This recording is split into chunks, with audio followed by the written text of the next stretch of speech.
পাকিস্তানের cipher gate থেকে বাংলাদেশের আগস্ট বিপ্লব, আমেরিকার রেজিম চেঞ্জ, ব্লুপ্রিন্ট ফাঁস, বিদায় ও ট্রাম্পের গোয়েন্দাবাটের বিস্ফোরক পদক্ষেপ, সেন্ট মার্টিন ঘাঁটি, আকসা সোফিয়া চুক্তি এবং জেফি সাক্সের তদন্ত দাবি নিয়ে এক বিধ্বংসী প্রতিবেদন।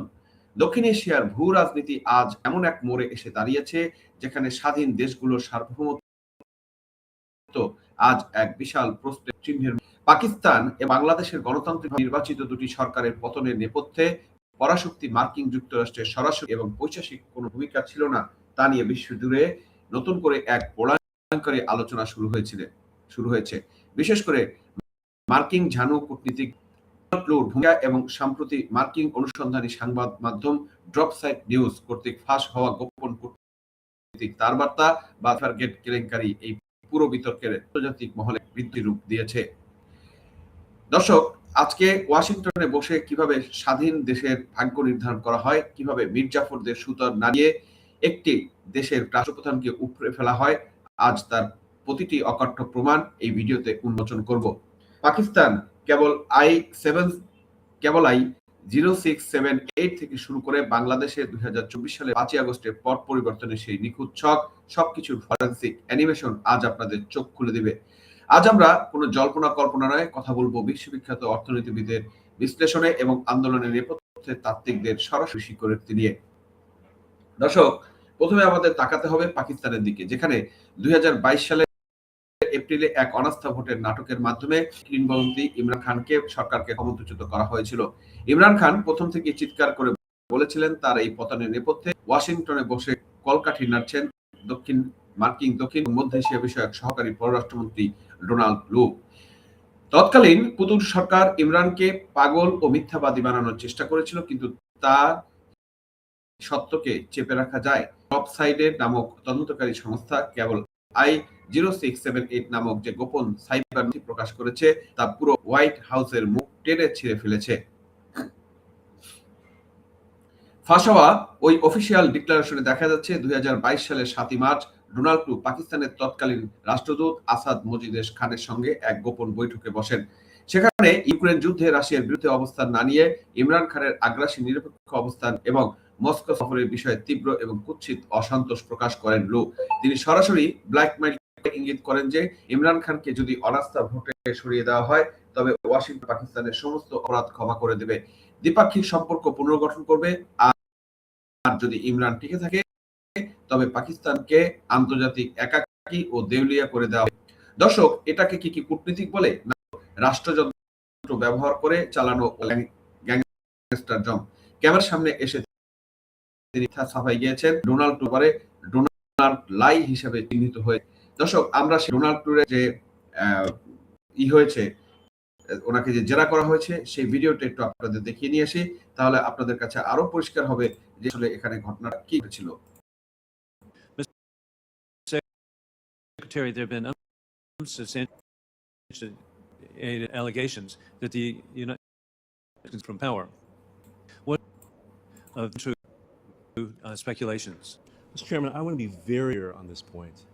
These allegations, this conspiracy theory is a lie. It is a complete falsehood. I have reviewed the press reporting related to this, what's called the cipher in Pakistan, the alleged leak diplomatic cable from the embassy here. It is not accurate. It at no point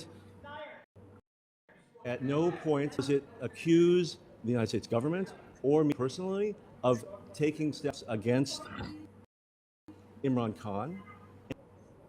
The other person in the meeting, of Pakistan to the United States, has testified to his own government that there was no conspiracy. We respect the sovereignty of Pakistan. We respect the principle that Pakistani people should be the only ones choosing their own leaders through a democratic process. Mr. Chairman, we are grateful that you are holding this hearing today for us to talk about that process. Thank you. দর্শক, আপনারা দেখলেন Donald Trump এই বিষয়টা নিয়ে সিনেটের মুখোমুখি পড়েছিলেন, প্রশ্নের সম্মুখীন পড়েছে এবং তাকে চ্যালেঞ্জ করা হয়েছে এবং তিনি স্বীকার করতে এক পর্যায়ে বাধ্য করা হয়েছে যে তারা যুক্ত ছিল। এখন প্রশ্ন হচ্ছে, পাকিস্তানের এই নোংরা রেজিম চেঞ্জ বা সরকার পরিবর্তনের কায়দার সঙ্গে বাংলাদেশে কি সম্পর্ক আছে? হ্যাঁ, সম্পর্ক আছে এবং তার শতভাগ সুপরিকল্পিত। বিশ্ববিখ্যাত মার্কিন অর্থনীতিবিদ অধ্যাপক জেফ্রি সাক্স সম্প্রতি জাতিসংঘকে এ বিষয়ে একটি উচ্চ পর্যায়ের স্বাধীন তদন্ত করার আনুষ্ঠানিক আহ্বান জানিয়েছেন।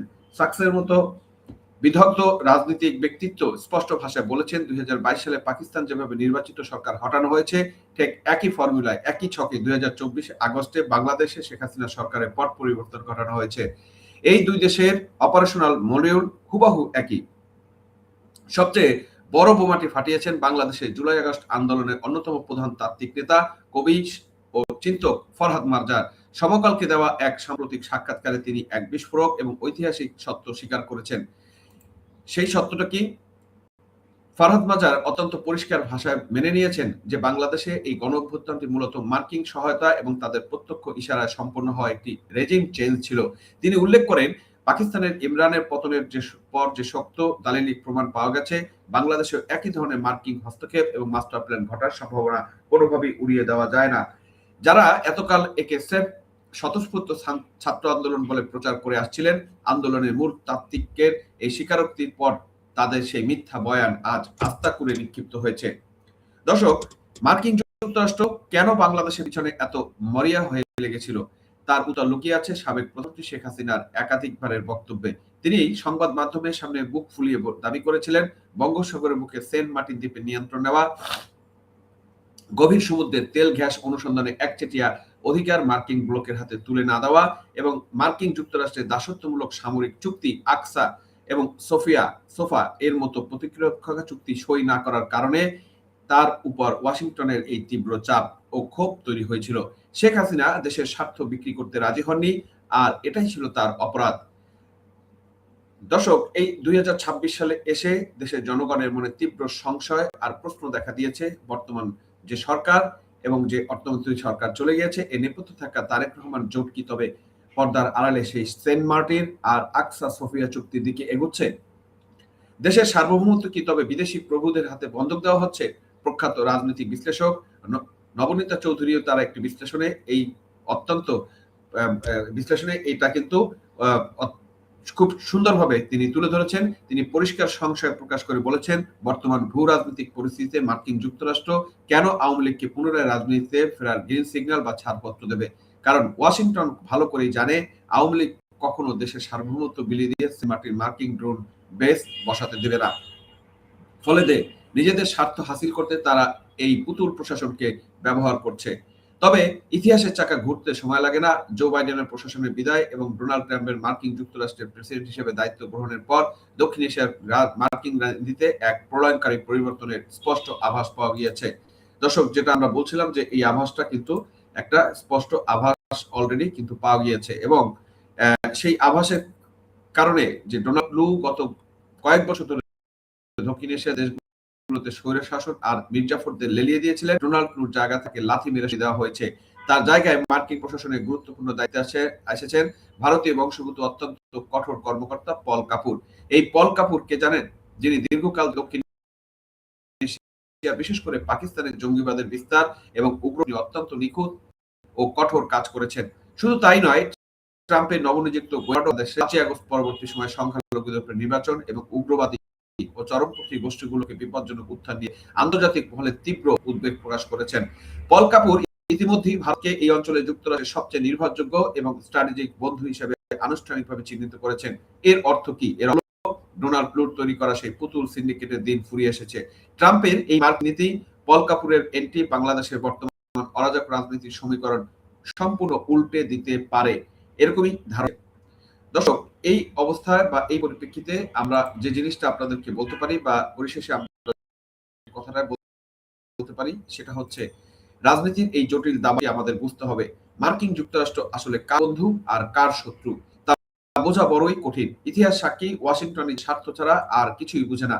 চীনের সঙ্গে অতিরিক্ত অর্থনৈতিক এবং কৌশলগত ঘনিষ্ঠতা রাখাটা পাকিস্তান এবং বাংলাদেশের উভয় দেশের সরকার প্রধানের পিছনে একটি অন্যতম প্রধান এবং অলিখিত কারণ ছিল বলে মনে করা হচ্ছে।